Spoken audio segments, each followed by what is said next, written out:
YouTube channel near you.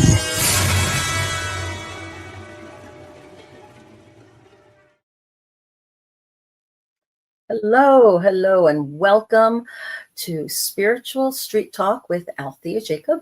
I am Althea, and I am delighted that you are joining us this wonderful evening or whenever it is that you're tuning into the show.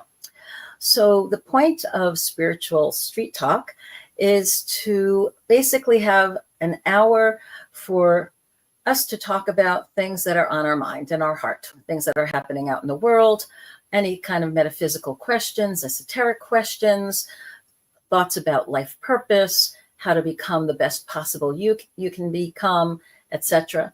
And for those of you who are on live with me tonight on the chat, please feel free to put in whatever questions you have or topics that you would like me to discuss and for us to talk about a little bit. And I'm happy to make this about what you want to know about. Hi, Chris. So make that in all caps when you put it on there. And please do, feel free to put some on. So it is summery here. It has been the most humid summer I can remember. There's been a lot of things going on in the world and in our country, in the U.S. We've had a horrible disaster down in Texas and New Mexico, and lots of flooding and loss of life and families uprooted. So before I do anything else, just wanted to send some prayers and good energy to all those people down there that are suffering, that are grieving, and that are, desperately looking for their children and their loved ones. So let's keep them in our minds and hearts and our prayers. Also wanted to give a shout out to Grizz and to Mary. Without them, the Bigfoot Network would not be happening. So always want to express our gratitude to them for helping us hosts figure out how to work getting on the shows here, and for doing all the technical stuff to help us do that, and for promoting the shows. So if you are watching or listening, please do like, subscribe, do all those things that, are good from a social media point of view. And yeah, hi, Scott, welcome. Yeah, I know. I can't even imagine, just how horrible it. I mean, I see pictures and I can't even get my mind around that whole thing. When you hear the stories of how the water rose, 30 feet almost within an hour and in the middle of the night, I'm like, oh my gosh, that's like over the house, I'm like, oh my gosh, how could it rise that fast? But the rains have been crazy. Weather's been crazy. I had a friend of mine who was supposed to be here tonight. Actually, she was supposed to be here last night, and her flight got delayed because of rainstorms over in the southeast. And it got delayed so much she was going to miss her connection. So they rebooked her for today, and there's rain delays again. And I'm like, oh my goodness gracious, it's a really challenging weather time, for a lot of folks. And, I think one of the things when disasters like this happens, it helps us all put things in perspective. I think on the last show I was telling you all how I had hurt my shoulder a while back and I hadn't been sleeping and I was really crabby and grouchy and really, having a hard time dealing with the pain and not sleeping. And that's continued. It's gotten a little better, but, I see what's happening there down in Texas and New Mexico and in North Carolina. And I'm like, oh, heck no, I'm not, in comparison to what all these poor people are going through and the losses they've had and the challenges they have, it's like my problems are like this compared to that. And it also reminds us, the better angels that we see in people's nature, how whole communities have come together and people from other states and even other countries have sent support and had come to, be there, just to help a neighbor in trouble and, bring whatever they can, whatever was needed, and, donating supplies and donating time and helping with what must be just a heartbreaking and hellacious search. It's not search and rescue anymore. It's search and recovery. And it's like, I've seen dead bodies in a hospital setting or in a funeral home or in a home where they've passed. But I can't imagine what it must be like to find a body in a tree or under, all the debris. And I can't even imagine what those poor people are going through. So yeah, let's please, count our own blessings, do whatever we can to help, and send as much healing energy and prayers and whatever kind of tangible support you feel inspired to do, if there's stuff that you can do to help. One of the points of this show has always been to help us all become the best possible version of ourselves, right? Figuring out what's our purpose, how can we shine our light and share our love and become the fullest expression of our soul and what it wants us to achieve in this lifetime, what our soul purpose is. And a big part of that is creating a positive impact on the lives of others and creating a legacy at the end of the day where we say, you know what, I did the best I could. I made the best decisions I could. I took the most loving actions I could. And I went and I helped whenever I could. Right. And those are the things that can give us peace. Scott's just shared on here that even Mexico sent some help, which was pretty nice. That with all the crazy political stuff, and I heard Canada did as well. So you look at all the craziness that we've had with tariffs and crazy political stuff with our neighbors to the south and north. And yet in a time of need, they're there saying, put all the politics on the side. We're here to help people. We're here. And that's that love and that neighborliness and that good Samaritan or just world citizen kind of energy is really uplifting and positive. And, that's something that we can hold on to. And it's a constant reminder. I mean, in our church up here, they're getting ready to send some of the kids away for the girls' camp in a week or so. And I was just like, wow, what must go through the minds of these parents about to send their kids away to camp after seeing that disaster? Part of me, my mama bear instinct would be just to hug that child and say, maybe we won't go to camp this year. But that's not the point, right? We still have to go out there and live our life, do whatever we can to prepare for and be aware of any dangers that might be out there and take actions as soon as, we are warned, that sort of thing. But we also have to go on and live our life. And it's a great reminder to express love and gratitude for the friends and family and loved ones in our life, because you just never know. One of the most heartbreaking stories I saw on the news was of this father who was telling the story that the last picture he had of his daughter was the two of them together in the morning. She was going off to the camp and, he's giving her a big hug. And I guess the wife took the picture and he was remembering to tell her, okay, be brave. You're going away to camp for the first time. And that's the last time he saw his daughter, and he'll never get to talk to her again or hold her again. And I'm just like, wow, how do you make sense of that? Right. I think most of us that are spiritual people believe in either God or creator or source, that something that is a benevolent force for good that created this world for us and created us. And so when bad things happen, it's natural to wonder, like, how did this happen? How could this be allowed to happen? And I think with any disaster, there's really no answer to that. There's no answer to the why. There's only what can we do to help those who have suffered, to ease their suffering and their burdens. What can we do for people? What could we do for people, that have lost? How can we help?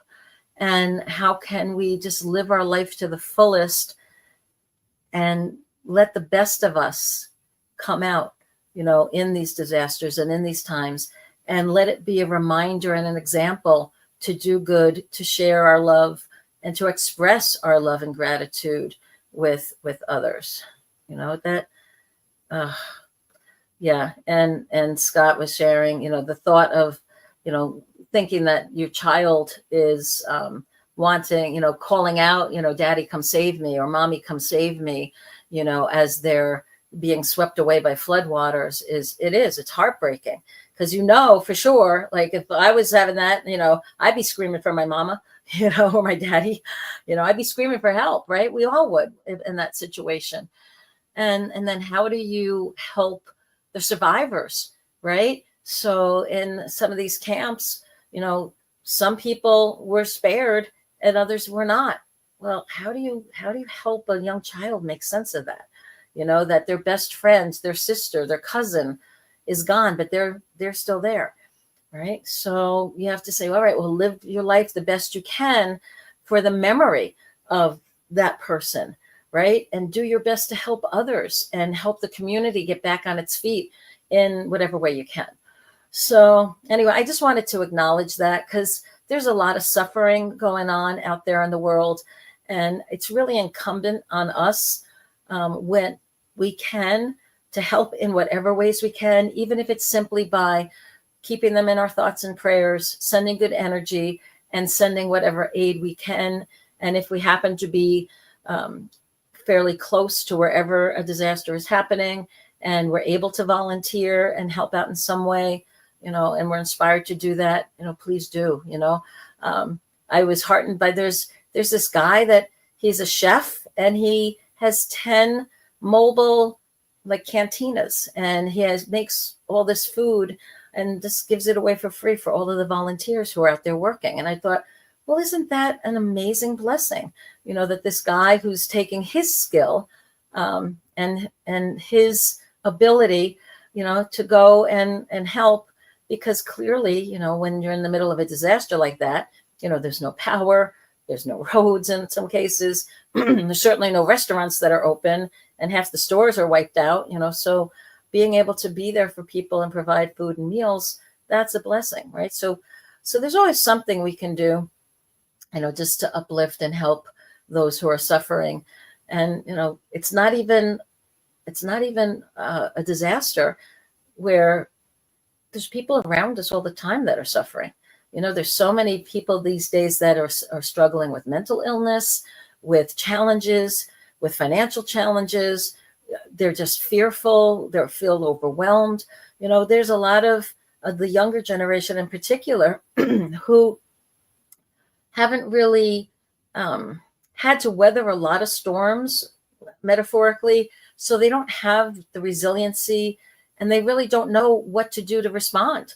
I was watching a news clip earlier today, and they were talking about social media, excuse me, and that how many kids don't know how to even talk to each other, because all they do is text, and they scroll and they like, and they'll do little comments, but they don't know how to have that one-on-one communication anymore, so that when they're having a real issue or challenge or trouble or fear, they don't know where to turn. And so it's something that's important. Okay, now Chris here has a comment here. But she said it's a hard concept, but it's just remembering that everything happens for a reason, good and bad experiences. We don't have to understand, but spirit always does. Yep, no, I totally agree with you, Chris, on that. Even back with something as tragic as 9/11, I remember a medium friend of mine telling me that spirit had told her that on some level, those souls that perished, and those buildings normally had anywhere between 10 and 100 times the number of people in it, and when they actually came down. So the fact that only 3,000 people perished, where, when you look at how many people could have, if everyone was not evacuated or people hadn't come into work, etc. And anyway, part of it's that there's those spirits, those souls had said on some level And obviously it's not conscious. They didn't consciously choose to leave their family or their friends or end their life. But in a way, they were a spiritual kind of volunteer that served as a major wake-up call, and that it stopped all of the infighting and contention. And all of a sudden, again, it brought out the best in people, of the firefighters and the police and all the volunteers and the people that worked on the site.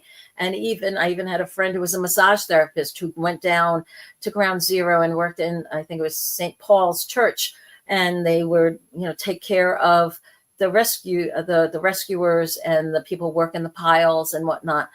And so many people came together, and it was a wake-up call for unity and to remember that we need to fight against evil and embrace each other and help each other. And, the miracles and the positive stories and the people that sacrificed and, went running into the danger, those examples were just amazing. So whenever something really bad happens, I remember what she had told me years ago. And I think, okay, Spirit knows and allowed this to happen for some reason. That doesn't give a lot of comfort to the immediate families or the communities that are affected.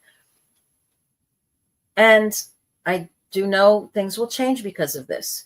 There was no warning system, apparently, up and down the rivers, right? No sirens. They didn't even have any swift water rescuers trained in the local fire departments, right? So things are going to be different going forward to make sure that nothing like this ever happens again. And so sometimes disasters happen as that wake-up call. And, that's the best you can do, is you honor the lives that were lost. You help the families, move on in whatever way they can. And you do your best to make sure no other families ever have to go through that, or as minimal numbers of people will ever have to be impacted by something like that again. So yeah, count your blessings. If your family is whole and you have your home and you're not in a place that's dealing with floods or fires or earthquakes or tornadoes or, what's the disaster of the day, or hurricanes, right? It's like we're in that season. So this is a time to really think of the gratitude we have, and also to be there for our neighbors, for our brothers and sisters in whatever way we can, spiritually or otherwise. Hey, John, thanks for joining us. Nice to have you on. All right, so let's get on to the messages from Spirit for today. And as usual, and for those of you who are just joining in, if this is the first time you're catching one of our episodes, what I do is before the show starts is I say a little prayer and I ask Spirit to help give me some messages that I can share with the group. And basically, who's ever on live or whenever you're listening to it, these messages should hopefully resonate with you and make sense to you, and hopefully give you some insight or comfort or direction. Okay, so the first angel card that I chose that came to me was the card of self-worth. And the card says, self-worth bestows a sense of confidence, expectation of success, and the ability to love. Decide on clear boundaries and limits, and firmly decline to let others step over them or manipulate you. You will earn respect. When you value yourself, you become open and friendly, slow to take offense, and quick to forgive. Remind yourself that you are likable and lovable. Do not let others press your buttons. Stand tall and be confident. With true self-worth, you radiate a golden aura which enfolds others and makes them feel good too. Ask your angel to step into your aura and guide you. Be confident knowing you are worthwhile. Yeah, that's a struggle for a lot of people, right? A lot of us growing up never felt good enough. It's like no matter what you did, it didn't feel like it was enough. Or, it's like we kept working and pushing and pressing and trying harder and harder. And once you get to a point where you feel like, I've done my best, or I did well, I feel good about that. let me continue, right? There's no sense of all the woulda, coulda, shouldas, or trying to roll the tape back and say, well, how could I have done this differently? Well, if you're trying to learn a lesson, sure, that's fine. And, and if the similar situations are coming up, but don't get stuck in the woulda, coulda, shouldas, right? Don't get stuck in the why it wasn't better, right? Feel your worth as a son or daughter of God. Feel your worth as a spirit who chose to come into the physical body and have this life experience that you're living. This physical world is not easy, y'all. It's not, right? We all have challenges. Some are physical, some are mental, some are financial, some are relationship-wise, some are work-wise, some are dealing with the elements and the disasters, right? You just never know, right? Every time you turn around, there's something on the physical plane going on, right? So, and my goodness, and in some countries, there's wars going on, that have been going on for a really long time. I can't imagine the poor people in the Ukraine at this point, right? Or in Israel and Gaza and, that whole Middle Eastern area. It's like, wow, it's just been years and years and years of, the people being on edge and fighting. And it's like, wow, we're here. For those of us in America, we have such blessings just from the fact we have a peaceful existence. And most of us live above poverty. We're not worrying where our next meal is coming from. We're not wondering where we're going to sleep at night because we have a roof over our head. We have appropriate clothing. We have electricity to cool our houses in the summer and warm them in the winters, right? So that is better than most. Oh gosh, I think I heard the stat once, then like 60% of the countries around the world don't have that, right? They're in much lower economic standings, and their people struggle terribly, compared to what we do. And yes, we do have homeless people and we have people who are suffering here, but the vast majority of our society is better than the average bear when you look at it from a world perspective. And so holding on to those blessings and keeping things in perspective that way, should hopefully help. And being aware of what's going on in the world can also help us keep that perspective. Like circle back around, how we started. I'm not going to be bitching about my shoulder hurting and not sleeping when there's people that have lost their children and there's still 100+ people missing, in the floods. And I'm like, okay, yeah, my pain, my problem, for me, it's troublesome, but compared to what some people are going through, it's not a lot. Hi, Nilda. Nice to see you. Thanks for joining us. So, all right. Anyway, next card, divine presence. And this says, you are supported by highly spiritual influences. Remember to ask for help with difficulties. The divine is always in the background, watching, waiting, wanting to be asked for help. So when I first read that card, when I've seen it a while back, there's a part of me that's like, well, why in the world do we have to ask spirit for help? That they're wanting, waiting to jump in. It's like, why the heck wouldn't they just jump in, right? We have free will and free choice. And if we're choosing to struggle in the quicksand, or we're out, caught in a riptide, and we're not calling for help because we're learning a particular lesson, or we don't have the humility to ask for help when we're struggling in our life, then Spirit's going to be like, okay, hands off. We're there when you want us, when you need us, we'll answer the call. So that's something that, is a hard thing to get our mind around, but it's also nice to know that there is a divine presence. And we've talked about this a lot, that I call them benevolent interdimensional beings, right? So whether those are angels, loved ones in spirit, guides, aliens, you name it, pets who have passed on and their spirits have come. All of these benevolent forces that are out there are part of the support system we all have. And so developing relationships with them, learning how to communicate with them, asking for guidance and promptings, and having that kind of two-way relationship before the emergencies come help you be even more prepared when they show up. I'm going to finish these cards and then I'm going to share a story that just popped into my mind to share regarding that, how having that relationship ahead of time can be very helpful when you do have an emergency. Okay. The next card that I chose, it was an angel card that says listen. And listen says, quiet your mind, beloved one, and listen to our gentle reassurance that everything has been taken care of. Stay in a quiet and receptive state without worrying about the exact nature of your desire's manifestation. A quiet mind and body hears us quickly and clearly. This is our request to you. Listen. Yeah.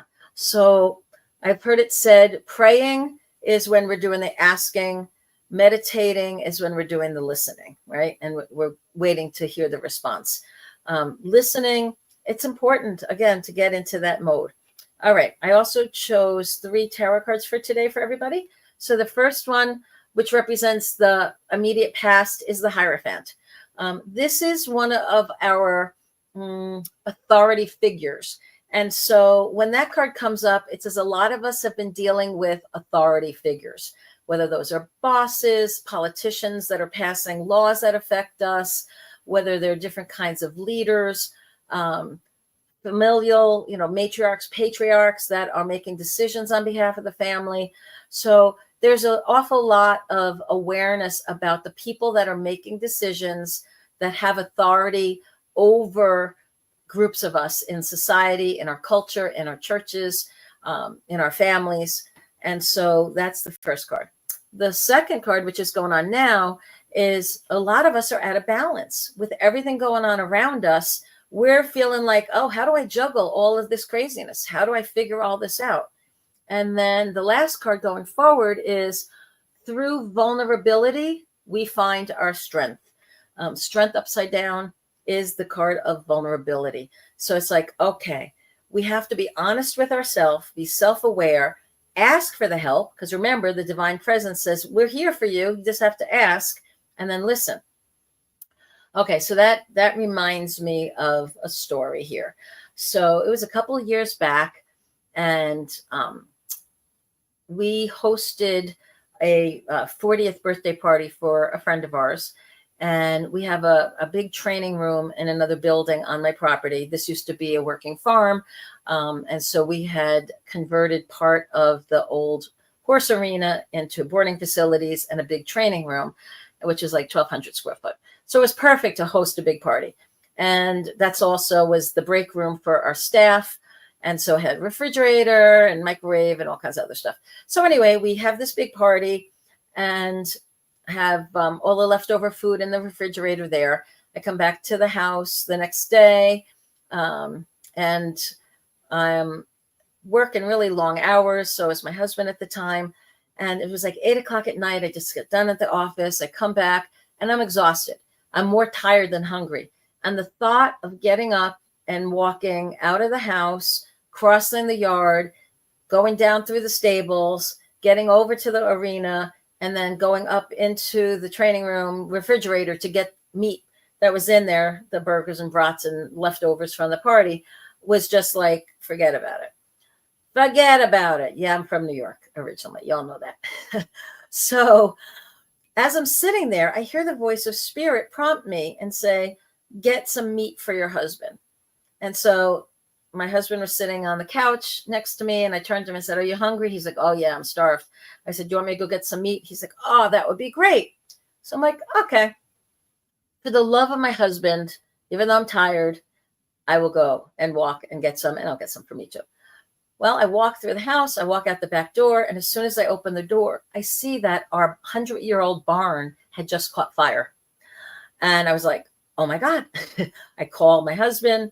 He came running. He grabbed fire extinguisher, ran up, put it out before it got to spread to the rest of the wood and the hay. And in our barn up there in the hayloft, we had our zero-turn mower, our tractor, our snowblower. We had 2 Mustang cars. And that building was attached to our boarding kennels. And at that time, we had 14 dogs there. And they would have all perished from either smoke inhalation or burned to death. And it would have been a disaster for our business as well as personally, as well as impacting all those other people's lives. And like, I would be devastated if a dog in my care died, right? So we were doing dog training at that time. So the interesting thing is my husband had looked out the window a little while earlier and had seen an orange glow on the side of the barn, but he just thought somebody left a light on. One of our nighttime kennel hands that was there had looked across and seen the smoke coming out, but thought it was steam coming out from the hayloft. As soon as I walked out, recognized, oh my God, it's a fire. If I had ignored that prompting to go get meat or, help, do that, within 2 or 3 more minutes, everything would have been engulfed in flames, right? So spirit had communicated to me in a way that I would understand. Because if spirit said to me, the barn is about to catch on fire, first of all, I'd be like, what? That makes no sense. It would have been a weird concept to try to make sense of, but getting off my butt to go walk out the door and on my way to go get meat, see that there's a fire, that I could do. And so having had that relationship with spirit, I was open to hear it. And basically the disaster was averted. And to make it even sweeter, and the funny part of this twist to the story was earlier that day, I was in Costco and I saw they had fire extinguishers on sale. And I heard spirit prompt me, why don't you pick up a few? Because it's always good to have around. And that night we had a fire and the fire extinguishers were right there. So, when you have that kind of relationship with spirit, when you're open to that divine presence and you work on continually getting to know them, allowing them to know you and working on it, it's a way that amazing things can happen that maybe wouldn't have happened otherwise, right? So I was obviously filled with tremendous relief and gratitude.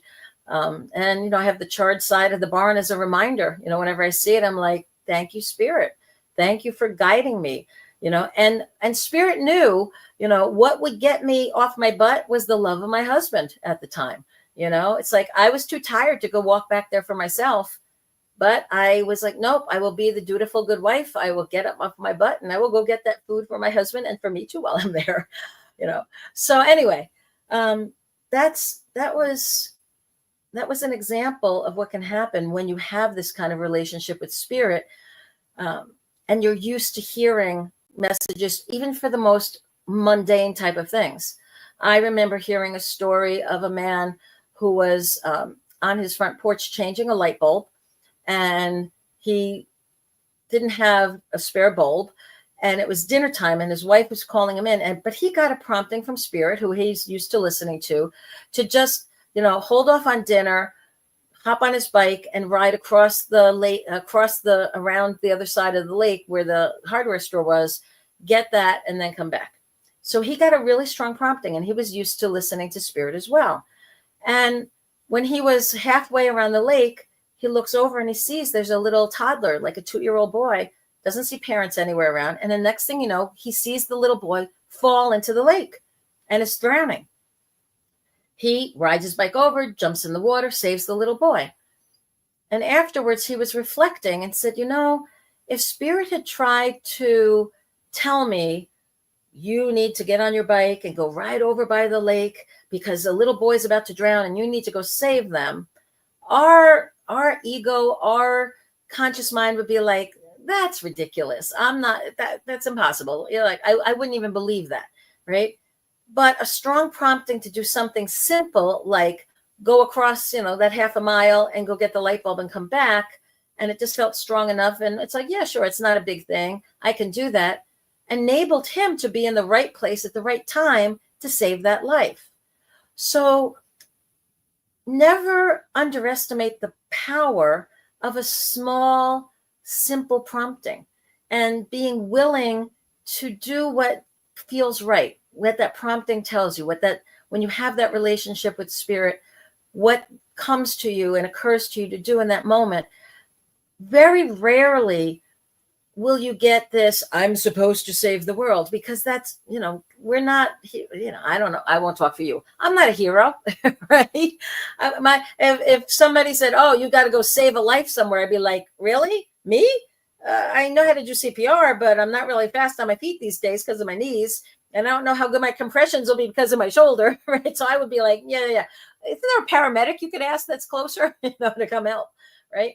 So we're not never, but we're rarely going to get the impression of this major thing, because most of us wouldn't feel, going back to that first card, worthy. That's self-worth, right? We wouldn't think, oh yeah, sure, I can be the one to save the day. I didn't think anything of getting up off of my butt to go get meat for my husband. And I was the only one that was still on the premises that would be able to see it and know what it was and not dismiss it as, oh, it must be a light. Oh, it must be the steam. No, I recognized it immediately as a fire. So Spirit will help you be in the right place at the right time, being able to help others or help yourself, if you're open to those promptings. So I really strongly recommend that, even if it's a little thing, just go along with it. I can tell you this, I've never regretted listening to that voice of Spirit. Once I had that relationship developed and it was proven to be a trustworthy source, I have never regretted listening to that voice. Most of my regrets come from when I didn't listen and had to deal with the consequences. One of those stories, just to balance it out, was I was washing dishes in the winter, and I'm standing by the kitchen sink, and I'm able to look out, and there's a back porch and a deck, and there's a sliding glass door that leads to that. And my dog Flash is a Belgian Malinois who knows how to open doors. Then he lets himself out to go potty. He doesn't close the doors when he comes back in. And I see the doors open about this much, and I get the prompting, oh, you should go close that door. And I'm like, I have 2 or 3 dishes left. I'm like, okay, I'll get to it in a minute or two. I didn't feel a sense of urgency, but it was a really clear message. Go close the door. But, it's middle of winter. There's snow here out in Wisconsin. This, what was I worrying about anything? Well, a couple minutes later, I finally finished doing the dishes. I walk around the corner of my house to go to that room that has the sliding glass doors. And as I'm walking there, a squirrel comes running by me. And now I have a squirrel in my house. I'm like, where the hell did this squirrel come from? Like, what? Right? So, and then I had to go get a humane trap, and I had to put nuts and seeds and stuff and try to make trails to get it back outside. And I have no idea. The thing never got caught in a trap. I never saw it again. I'm hoping and praying it actually found its way outside, and, someday I'm not going to find it under, some piece of furniture when I move. but I didn't listen to Spirit. It was a little thing. And I just said, why, where's the rush, right? I second guessed it instead of listening to it, right? So again, I've never regretted listening to that voice of Spirit. I've only regretted in hindsight when I didn't. And so I would encourage you all to really work on developing your relationship with those who guide you, with those beings that are there to support you and encourage you and help you become the best possible version of you that you can as we go forward. All right. So just a reminder for any of you that are on the chat today, if you have a question, please do put it all in caps. And if there's a specific topic that you would like us to cover and kind of engage with, please put that all in caps as well. I'm more than happy to talk about topics or things that y'all are interested in. And while I'm waiting for something to pop up there, I think the other thing I'd like to do is share some thoughts that are in this book that I wrote. It's called Portal to Potential. It is on Amazon, and it was meant to be an inspirational book to empower you and give you some pointers on how to live your life so that you can live that full measure of your creation, to ask the questions and ponder the things that help you realize what your soul's purpose is, and suggest ways that you can have more meaning, more joy, more peace and love in your life. So when I cracked it open today to see what I should share, the place that it opened up to is a part of the book called Personal Insights and Reminders of Wisdoms. And so what I opened up to was, there is nothing more that you need to be than what you already are. The only thing you need to do is be all you are with love. Make your days and weeks be filled with purpose, full of joyful, fun, and meaningful work. Ever move in the best possible direction for you, using, amplifying, and adding to the gifts, blessings, and opportunities in your life. Be in the service of the light during all you encounter along the way. Your gift is your story. It is the treasure you share when you return from your personal hero's journey. If every part of your journey was planned out, predictable, and known ahead of time, it really wouldn't be much of an adventure now, would it? The more loving we are to ourselves, and the more kindness and grace we show to ourselves, the more light we can and will have available to shine into the world, giving and sharing from a place of strength, power, and love. As our energy expands, we encompass those who are near and far from us physically, yet are connected through love, shared purpose, and the light of being of which we all are a part. Okay. So I wanted to share, and that word apart, think of it. Are we a part of something, or are we apart? Right? So choose to be part of something, not standing apart and away from it. Okay, so, I have a question. All right, so we have a question here from Nilda, and she's asking, is intuition the same as hearing spirit?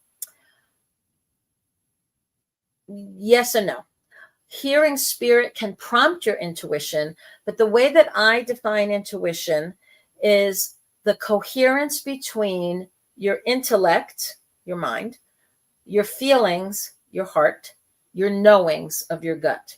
It is the partnership. Intuition is the partnership of your mind, your heart, and your gut, your intellect, your feelings, and your knowings that combine together to give you the information.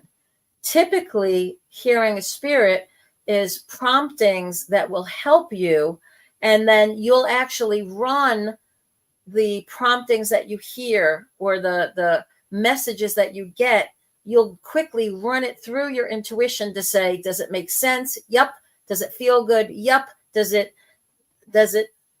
ring true? Yep. Okay. I got 3 thumbs up. I'm going to listen to whatever that voice prompted me to do, or take their words as comfort, or help us to know what's going on there. So you can use your intuition to develop your ability to hear spirit, and you can use your intuition to verify and validate if what you're hearing from spirit is true for you through your intuition. But I personally don't look at them as the same thing. Does that make sense? I hope it does. Yeah. And we have Dal here, who is reminding us to be our authentic self and work with source. Yeah. So one of the the buzzwords for I guess the last several years has been for people to be authentic, right? Be your authentic self. And what I think of that, and Nilda's saying back to us, yes, we got it. Cool. Thank you. So the authentic self is what I think of as somebody who is in touch with their soul's purpose, who is trying to become the best version of themselves as possible, and is not allowing other people in the world to pull them off center, to pull them off track, to distract them from the course that they're going on, where they feel like this is where I'm supposed to be going. This is what I'm supposed to be doing. This is how I shine my light and share my love and have a positive impact on the world, right? I will say that some people I have seen will say, well, I'm being my authentic self, and this is my personal truth, as a way of discounting a more universal truth or a scientific truth, or using it as a way to not take accountability or stand up. And they're actually using it in a very egoistic, selfish way versus a selfless, purpose-driven, service-driven way. And so it's really important. And when Dell said, be your authentic self and work with source. If you're working with source, you will be much more aligned with what you're hearing will be a more universal truth. What you're feeling will be a desire to use your gifts and your abilities to be of service to others, to help others, to have a positive impact, to be kind, to be forgiving, to be loving. And so that authentic self is you expressing your creativity, your soul's desire to be the best you can be, to manifest your gifts and opportunities to their fullest, so you can have the biggest positive impact on others and leave a legacy worthy of your time on this planet through the lives that you've touched along the way. Does that make sense? Well, hello, Maria. She has a question. Okay, so here we go. We have a couple questions. Nilda's first. So yeah, Maria, please type your question in all caps, and I will answer that as soon as I address this one. Okay. How does a person deal with seeing visions about others? Do you keep it to yourself or share it with them? Okay, so it depends. One of the things that when I'm teaching people to develop their intuition, is I'll say, all right, the very first level is the perception. So, okay, in this case, that would be seeing a vision. The next step is to ask spirit, why am I seeing this? Is this just for me to know, or is it for me to take some sort of action or share it with them? Because especially in the beginning, when you're just learning and practicing, a lot of times you're getting information to prove to you that you can do it, right? And so it's more for you than for them. And then if you get the sense that, no, this is to help this person, you need to share it, then you need to be creative and also be aware of what's the most effective way to do that. So if you went up to a work colleague and said, okay, John, I had this vision about you the other day, and I need to tell you what I saw. Well, depending on how open-minded John is, he might think, okay, cool, or he might think you're crazy and be totally shut down to it. One of the secrets or the tools that I've used, and I've shared this before, is I will frame that kind of information in the frame of a dream. Now think about it. A vision is a waking dream, but you don't have to tell people it was a waking dream. You just say, hey, John, it's really interesting. I had this dream, and in this dream, I got this information that I think was for you. And then you share it. People, especially here in America, and I imagine in a lot of other countries as well, are very open to messages that come from dreams. I remember being on a train in New York City. I was going from the Bronx down into the city, and I'm sitting there. And for those of you who have not been on subway cars, the way that they are is some of the cars sit where you're facing forward in the direction the cars are going. And then there's other cars that are by the windows and the doors that are kind of facing the middle. So I was in one of the seats that was facing forward, and I was looking at a woman who was on the other side of the door by the pole, and she's on a seat that's facing the middle. And my attention was drawn to her, and I see in her aura, there's this brown cloud kind of over her liver. And I thought, oh, wow, that's kind of funky. But I asked the question. I had a perception. So level 2 was, okay, what's the meaning of this? Why am I seeing this? And I heard the voice of spirit say, you need to tell this person about this. She needs to see a doctor. All right. We in New York can be pretty direct.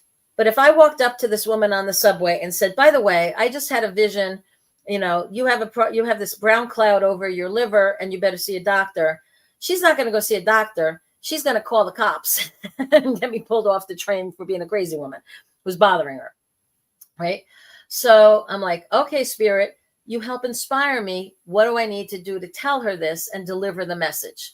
So as I go stand up by the pole, a stop before when I'm getting off, and I look at her, and all of a sudden it pops in. I said, oh my gosh. I said, you're not going to believe this. Last night I had a dream. Did I say it last night? I said, you're not going to believe this. I had a dream. And in that dream, there was someone who looked just like you who was on her way to the doctors because she was having trouble with her liver. Isn't that interesting? And that I should meet somebody like you, after having that dream. Now, she was going to assume that dream was a nighttime dream. And I didn't say that, right? But the message got delivered. She's going to start wondering if she's having pains in that area or feeling any kind of discomfort. She's going to remember that this woman on the train had a dream where somebody like her was having liver problems and was on their way to a doctor, and she might then go see a doctor. So I was able to deliver the message in a way where the other person was able to receive it without them thinking me crazy or being shut off to it. So framing things in the frame of a dream, so visions, information, channeled messages, whatever they come, you can consider those waking dreams. You just omit the word waking when you deliver the message to that person. If you get the inspiration that the reason you got this was because they needed to hear about it versus you were just in a learning phase and practicing, and they were showing you that you can read auras and that you can see energy or that you can get messages that way. Okay, I hope that helped. All right, and Maria has a question here, and she is saying, I am not vaxxed. Can I get the spike protein shedding through swimming in a pool with other people? Well, I'm not a doctor, but my instinct is no. I don't believe that's how it can be transferred that way. And I would think that the chemicals that are in the pool, in the water, would most likely kill off any bacteria or viruses. So my sense is you don't have to worry about that if you're in the pool. Again, I'm not a doctor, and that seems like a much more specific medical question. So I would check with your doctor if you have a concern, of course. But my instinct and what I'm feeling from spirit is there's not a big risk because of the chemicals that are in the water.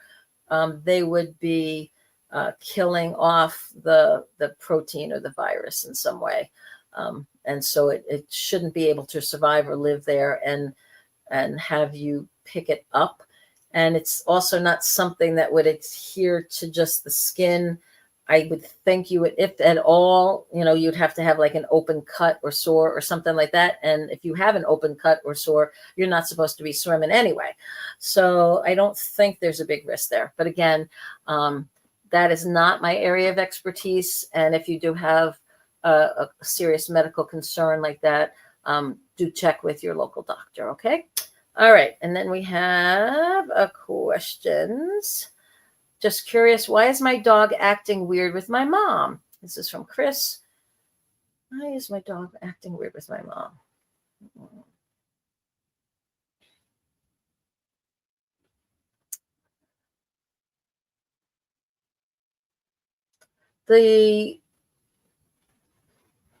There is some confusion from your dog because now I don't want to cast blame on your mom, but I feel like your mom was inconsistent